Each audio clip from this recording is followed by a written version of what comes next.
Back. I've gone ahead and prepared all the rice per the package directions.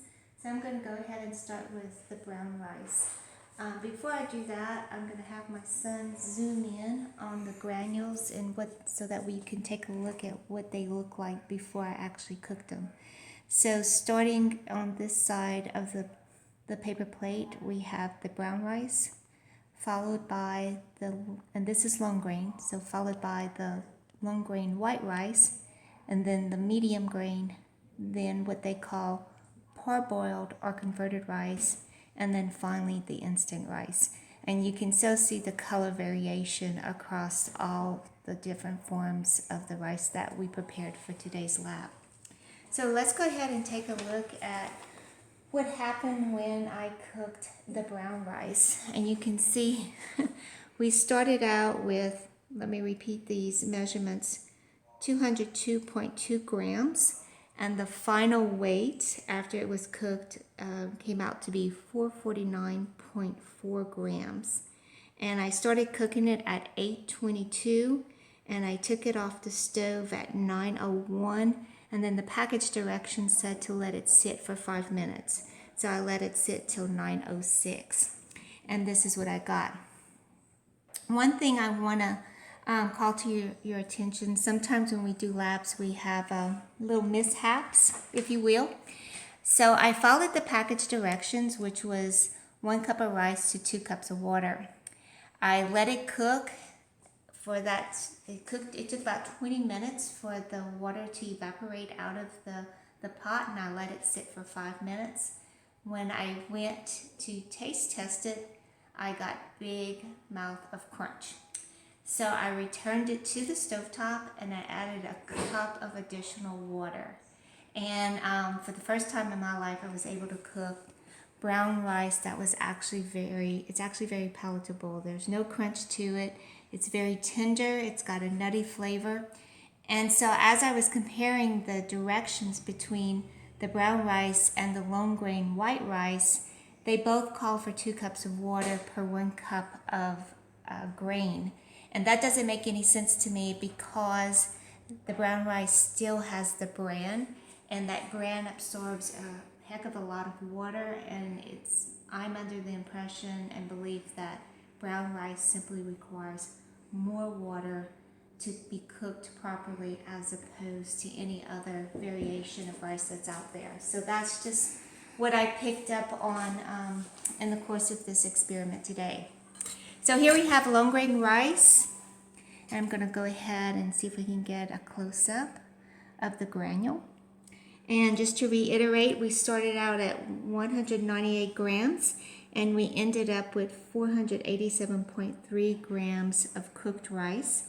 I started cooking that at 8:32, finished it off at 8:45, and I let it sit for 5 minutes per the package directions. So a significantly less amount of time to cook it compared to the brown rice. All right, let's go to our medium grain rice. This is what we eat in our house. And my sister-in-law lives in Houston, and we all grew up on medium rice down in South Louisiana. And one day she had a friend over, and the friend says, "I like your rice." And my sister-in-law responded with, "What do you mean you like my rice?" She says, "Your rice is sticky." And I never really thought much about it until they pointed that out. And it is sticky, and it's the type of rice that would be used in sushi. So here's my sticky rice, if you will. We started out at 215.1 grams of dry rice, and we ended up with 569.5 grams. I started cooking this at 9:07 and finished it off at 9:19. I let it sit for 5 minutes and then fluffed it with a fork per the package directions. So let's move on to what we call our parboiled or converted rice. It's parboiled, or it's called parboiled because it's been boiled prior to packaging. And this helps speed up the process of cooking rice, and that's one of the reasons why we use parboiled rice in food service operations, because it simply just saves us time.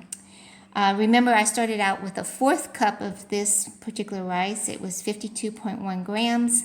I ended up with 101.1 grams of cooked rice. I started it at 9:08 and finished it off at 9:20.